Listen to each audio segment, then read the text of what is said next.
Good morning, Merry Christmas, day 25 of my honey advent. So this is the last day.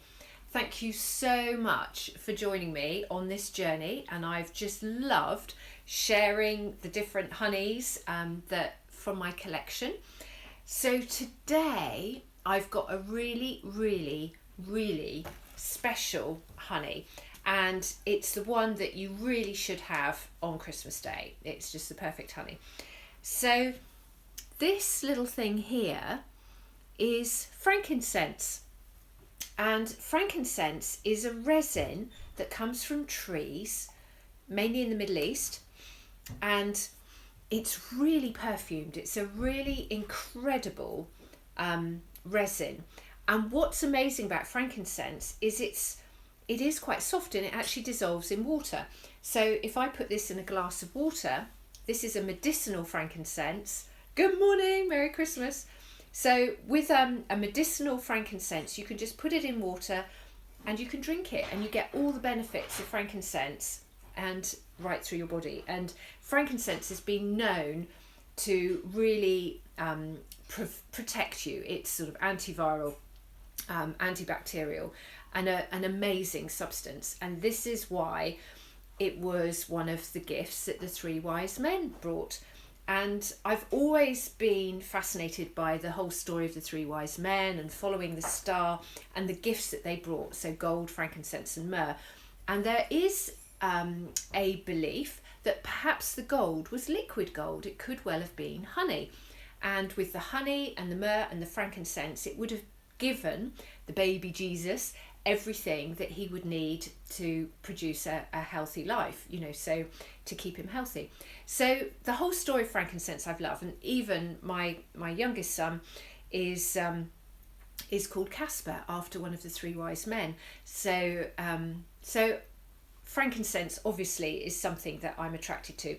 So when I visited Oman, and I knew that they had the frankincense trees, sorry, my phone's ringing now.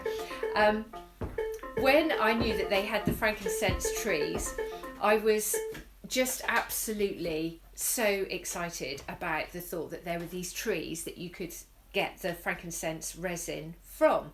So I was looking for these trees, and they're down in the south of Oman and along the border with Yemen, and so frankincense trees are in Yemen.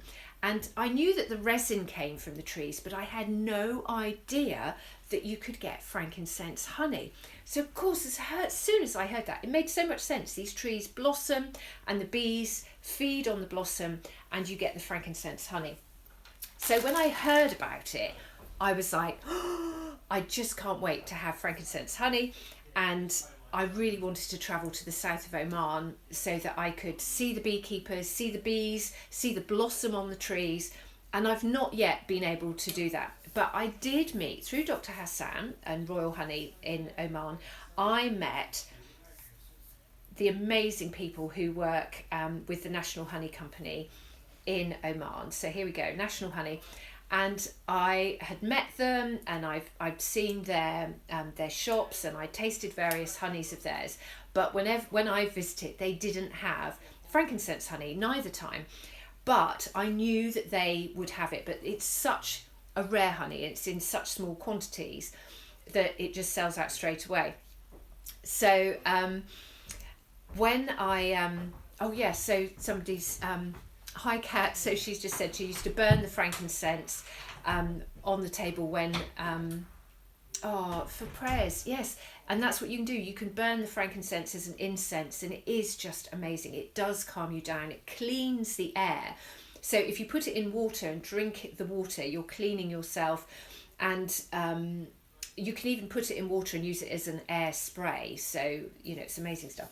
So anyway, they knew that I was just absolutely eager to see the bees on the frankincense and to try frankincense honey. And I was always invited that you can come down, they'll show me the beekeepers, but it's the harvest sort of end of July, August time, and it's a very short period of time, so it's very difficult to plan ahead, and so I've not been able to go there. Well, I met the beekeeper and the owner of the company, National Honey Company, in Apimondia again, and they won some awards for the honey, and they did have one jar on display, and I was like, oh. Anyway, that wasn't to be, that wasn't for me. But then when I went back to Bologna for the honey sensory analysis course, and Dr. Hassan was there, and he had a gift for me. So it was a perfect gift. So last October, and it was from the National Honey Company, and it is frankincense honey. So a few of us there on the course, we had a taste, and I had no idea what to expect. I didn't know what it was going to be like. And when I received it, it was quite liquid, but over time it has crystallized. It has started to crystallize, and I save it as a really, really special treat, because this is one of the most unusual and rarest honeys in the world. So frankincense honey, perfect for Christmas Day. So here we go. I've put some in a jar, and the aroma, I think what it reminds me most of is a heather honey.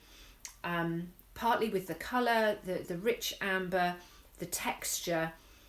So here we go. There, can you see that? So I'm stirring it round to release the aromas or the terpenes. And it has, when you smell the pure frankincense, when you smell the actual resin, it's really strong, and it's so distinctive, and almost quite an uncomfortable aroma. It's so distinctive. Whereas when you have the honey, you don't get that. It's much, much more subtle. So you wouldn't really know that it was a frankincense honey. And I suppose it's because it's come from the blossom. It's not that resin. So then when you taste it, it's got tiny granules.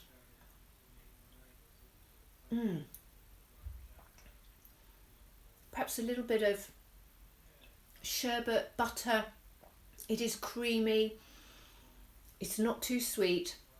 It's got a very faint floral aroma.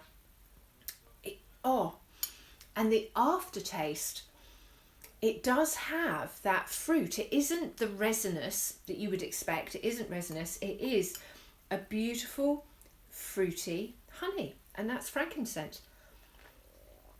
So wouldn't it be amazing if the three wise men had not only brought frankincense resin and myrrh resin, but if they'd brought frankincense honey as the gold, the liquid gold. So you get the medicinal properties of the frankincense, but in a form that goes straight into your body, warms the soul. So there we go, a bit of magic. But the magic here is the story of the trees, and it's the story of these ancient trees and the beekeepers who have their bees, who feed on the blossom of the frankincense at the end of the summer, and then have a very small quantity of honey, and very, very, very special honey. So one place I really, really am passionate about visiting is the frankincense trees, and they are being lost. The tradition of collecting the frankincense resin, it's the old sort of the shepherds who would do that. And young people now growing up, they don't want to collect resin from trees and take it to market. And so it's a dying skill. And if people aren't doing that, they no longer care for the trees. And these trees are ancient trees, and they're ancient with their stories, with their heritage. And we need those trees. And they are producing such medicine. So this is what we want, frankincense honey. And what you can find, it's really important that you know where your honey's come from. Because the frankincense honey is so prized, what can happen, which is neither good or bad, but honey, so floral honey, could actually have the frankincense essence or the oil or even the stones, the resin, infused in the honey to give that aroma of frankincense. And I was judging honey for the London International Honey Awards a couple of years ago, and there was some honey that the judges were unsure of, and there was Emre, who's from Turkey. He'd tasted frankincense honey, and I had tasted frankincense honey, And so we both tasted this honey and we thought, no, that's not frankincense honey because it tastes too strong of frankincense. And so it was definitely a honey that had been infused with frankincense rather than from the blossoms of the trees. So wonderful, wonderful honey. So this, my Christmas gift to you, is the healing and the blessings that come with frankincense. And together, can we keep these magical healing trees, and can we keep the rest of the honey and treasure it? So the true gift, the gift of Christmas. So I've got my little bit of holly dazzle today, sequins, because we've got to be happy. The sun is shining. So wishing you all a merry, merry Christmas.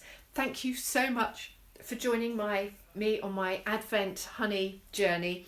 So if you've enjoyed it, share the videos, comment, tag friends, and let's just share the joy of the bees and the honey and be grateful for the gift that the bees give us every day. So thank you very much. Merry, Merry Christmas. I hope you're all having an amazing day, and I hope you continue to have an amazing day. And let's create a honey-filled, healthy planet for bees for the coming year. So God bless you all, and I'll see you all soon. Bye.